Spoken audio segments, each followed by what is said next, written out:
Magandang hapon po. Meron lang po ako gustong i-share sa inyo itong aking Fantasy Red Suksum, o ang tawag po kasi ng iba dito ay King Suksum. Ayan, imported plant po ito galing ng Thailand. Ngayon na-observe ko kasi sa kanya na medyo malungkot siya. Malamya po kasi yung mga dahon niya nakayuko at saka may mga nalagas na rin po na mangilan-ngilan.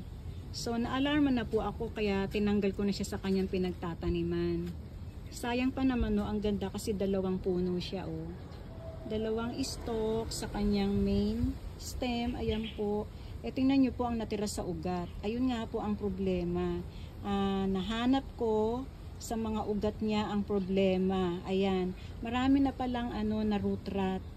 Ayun, may mga na po, fungus na kumalat sa ilalim ng mga ugat. Ayan po. Kaya hinugasan ko siyang mabuti. Ayan. At mapalad naman dahil meron na ring mga nodes, so marami na, oh. Oh, 'di ba po? Napapansin niyo po. So diyan lalabas yung mga panibagong ugat. So ang solusyon po natin dito ay magpapalit na po ako ng potting mix. Yung pinanggalingan po nito ay hindi ko na po gagamitin kasi nandun na po naiwan din yung mga bakterya. Yung mga durug-durug na ugat nandun na po, punong-puno na po yun ng fungus. Ayun. So, ngayon, sa ating pagta-transplant sa kanya, kailangan gumamit ako dito ng malalim na paso. Unang-una, kailangan. Para itong mga nodes na yan, mag-develop na po yung mga ugat na lalabas sa kanya para maging masigla at lumaking maayos na itong ating aglonema. By the way, ang mga gagamitin ko po pala ng mga potting mixes o mga sangkap ay ito pong normally ito po talaga 50% po ng rice hull o ipa. Yan po.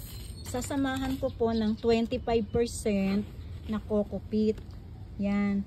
Para maganda po ito para yung pagdaloy ng ugat hindi po nasasakal at yung dire-diretso siya, maluwag, makakakuha siya ng enough na nutrients, po. Ayan. Tapos, syempre, gagamit din ako ng 25% na carbonized rice hull. O ito po ay sinunog na ipa. Maganda po ito sa halaman dahil, alam nyo po, hindi lang po ito paunang pataba, no?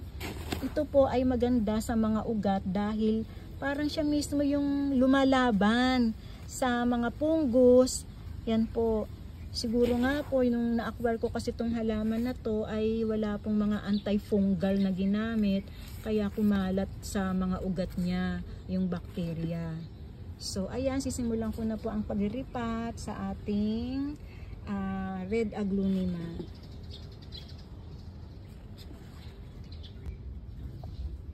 So, dito nga po ay pinaghalo-halo ko na po yung ating tatlong pangunahing sangkap.